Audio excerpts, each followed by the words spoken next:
پیر علاؤدین صدیقی صاحب نور T V کی بنیاد رکھی ہے اس درویش نے. آج اس نور ٹی وی کو چلانا یہ کوئی آسان کام ہے؟ ان کا نام بھی بیچ میں کسی نے رکھا کہ جناب دیکھو پیر صاحبزادہ نور عرفین صاحب کے پاس اتنی دولت ہے. ہم سے پوچھو نا کہ حقیقت کیا ہے, کیا یہ کرپٹ ہو سکتے ہیں؟ باقیوں کے ساتھ تو میں نے زندگی نہیں گزاری, لیکن صاحبزادہ پیر نور عرفین صاحب کے ساتھ میں نے بچپن میرا انہی کے قدموں میں میرا گزرا ہے.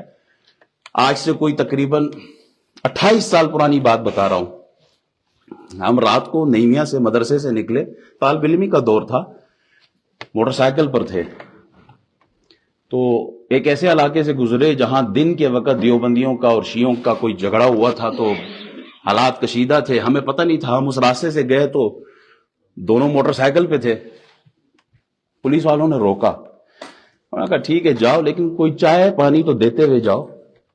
رشوت کا دوسرا نام کیا ہے؟ چائے پانی. یہ میں اس شخصیت کی بات کر رہا ہوں کہ اتنا بڑا نام ہے, مقام ہے, عزت ہے, فیملی بیک گراؤنڈ ہے. انہوں نے کہا 10-20 روپے دے دو, چائے پلاؤ, نکلو آپ لوگ. انہوں نے کہا نہیں, الراشی والمرتشی کلاہما فی النار. یہ حدیث مجھے آج بھی یاد ہے. آپ نے فرمایا بات 10-20 روپے کی نہیں ہے, بات حدیث رسول کی ہے. حضور نے فرمایا جو رشوت دے جو رشوت لے وہ دونوں جہنمی ہیں, میں نہیں دوں گا. انہوں نے کہا دیکھ لیں حالات کیا کیا, جو بھی ہو جائے میں نے ایک پائی بھی نہیں دینی. یقین کریں ہم دونوں کو لے کے گئے, وہ پرچہ کاٹا, سلاخوں کے پیچھے بھی رہے.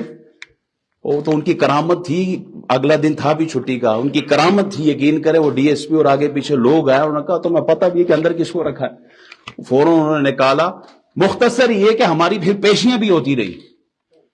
جس شخص کو اتنے قریب سے میں جانتا ہوں کہ وہ کرپشن تو بہت دور کی بات ہے, جس کا چہرہ بتاتا ہے کہ واقعی یہ کوئی ولی اللہ ہے, جس کا عمل بتاتا ہے, جن کے پیچھے نمازیں پڑھو تو پتہ چلے کہ قرآن کی آیتیں دل میں کیسے اتارتے ہیں, درس مثنوی سنو.